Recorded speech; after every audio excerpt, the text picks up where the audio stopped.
নমস্কার বন্ধুরা, দেখো আজকেও একটা রান্না নিয়ে এসেছি। এটা কি বলো তো? কাঁচা পেঁপের ঘন্ট কিভাবে তৈরি করছি সেটা দেখতে থাকো। এই যে পেঁপেটাকে ভালো করে ছাড়িয়ে বেশি করে গা থেকে চোকলাটা আমি দেখো একটা পিলার দিয়ে ছাড়াচ্ছি। সবুজ ভাব একটুকুও থাকবে না, তাহলে তিতো হবে। পেঁপে খাওয়া তো ভীষণ শরীরের পক্ষে ভালো। বাচ্চা বড় সবার পেঁপের গুণ অনেক। কাঁচা পেঁপে পাকা পেঁপে যেটাই বলো না কেন, পেঁপে খাওয়া ভীষণ ভালো শরীরের পক্ষে। তাই বাচ্চারাও এভাবে করে দিলে খাবে। তাই আমি কিভাবে করছি দেখতে থাকো। এই যে বড় ঘষণিটা আছে, এটার ভিতরে আমি ঘষে নিচ্ছি। আর হাতেও কুচি কুচি করে করানো যায়, কিন্তু আমার সময় কম, আমি এটাতেই একটু ঘষে নিচ্ছি। ঘষে তারপরে দেখাচ্ছি তোমাদের। এই যে দেখো কি সুন্দর হয়েছে।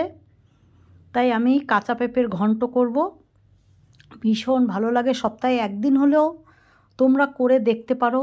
দেখো সব রকমের রান্না সবাই দেখায়, এই সব রান্নাগুলো রোজকার রান্না, সাদা ভাতের সঙ্গে, রুটির সঙ্গে, পরোটার সঙ্গে, সবটার সঙ্গেই দারুণ লাগে। তাই আমি তৈরি করছি, তাই তোমাদের সঙ্গে শেয়ার করছি। দেখো দিয়ে দিচ্ছি সর্ষের তেল, শুকনো লঙ্কা, তেজপাতা। বিশেষ কিছু মশলা লাগে না, কিন্তু ঠিকঠাক রান্না করলে দুর্দান্ত দুর্দান্ত, কথা দিতে পারছি। তোমরা একবার হলেও করে দেখো রান্নাটা ফলো করে। এই যে দেখো দিয়ে দিচ্ছি সর্ষে ফোড়ন। আমার সর্ষেটা ভালো লাগে, তোমরা কালো জিরা দিতে পারো, সাদা জিরা, যার যেটা ভালো লাগবে সেটা দিতে পারো। আমার সর্ষেটা ভালো লাগে তাই সর্ষেটা একটু দিয়েছি। দেখো সর্ষের একটু সুগন্ধ বেরোবে, ফোড়নটা একটু ভালোভাবে হলে ভালো লাগে। এই যে আমি পেঁপেটা ঘষে রেখেছি, কাঁচা পেঁপেটা, সেটা দিয়ে দিলাম। দেখো এবার সুন্দর করে আমি ঢাকা দিয়ে দিয়ে নরম করে নেব। যেহেতু আমি পেঁপেটা কিন্তু সেদ্ধ করে নেইনি, সেদ্ধ করে নিলে পেঁপের যে গুণটা সেটা তো জলের সঙ্গে বেরিয়ে যাবে, তাই আমি সেদ্ধ করে নিই। ডাইরেক্ট এভাবে আমি তৈরি করছি, দেখতে থাকো। পেঁপের প্রচুর গুণ। তাই আমার রান্নাগুলো যদি তোমাদের ভালো লাগে, লাইক শেয়ার কমেন্ট অবশ্য করবে। আর আমার চ্যানেলটাকে সাবস্ক্রাইব করে দেবে, আর বেশি বেশি করে শেয়ার করে দেবে, তাহলে নতুন নতুন রান্না পাবে। এই যে দেখো হলুদ আর নুন দিয়ে দিলাম, দিয়ে এবারও ভালোভাবে এটাকে মিশিয়ে নিচ্ছি।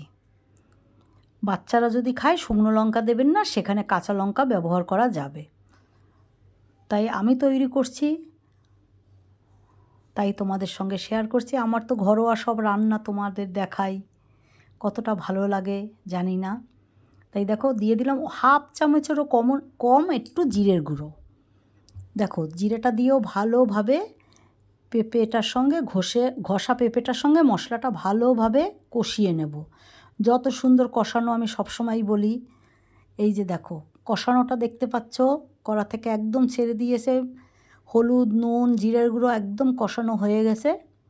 এবারে অল্প করে একটু জল দিয়ে দেব, কেননা পেঁপেটা তো শক্ত, আমি তো সেদ্ধ করে নেইনি। তাই নরম না হলে তো খেতে ভালো লাগবে না। তাই দেখো কতটুকু জল দিয়েছি, দেখো এটাও শুকিয়ে নেব, পুরো সেদ্ধ হয়ে যাবে। এবারে একটা ঢাকনা দিয়ে ঢেকে দেব, তাহলে আস্তে আস্তে করে পেঁপেটা সেদ্ধ হয়ে যাবে।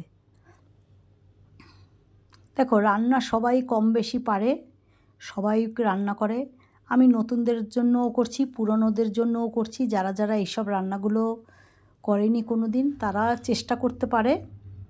এই যে দেখো জলটা কিন্তু আমি একদম শুকিয়ে নিয়েছি, দেখতেই পাচ্ছ, দেখেছ? এবারে দিয়ে দেবো চিনি। যেহেতু পেঁপে, একটু চিনি না দিলে ভালো লাগবে না।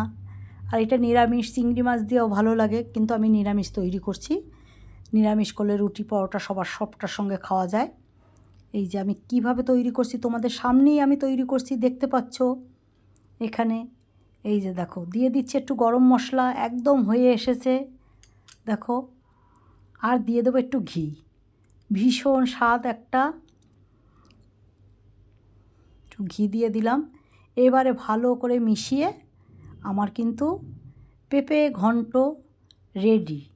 এবারে নামিয়ে দেখাচ্ছি কতটা সুন্দর হয়েছে। তোমরাও তৈরি করো। আর তোমরা পাশে না থাকলে আমি এত দূরে আসতাম না। তাই ভিডিওটা দেখার আগে আমার চ্যানেলটাকে সাবস্ক্রাইব করে দেখো, লাইক শেয়ার করো।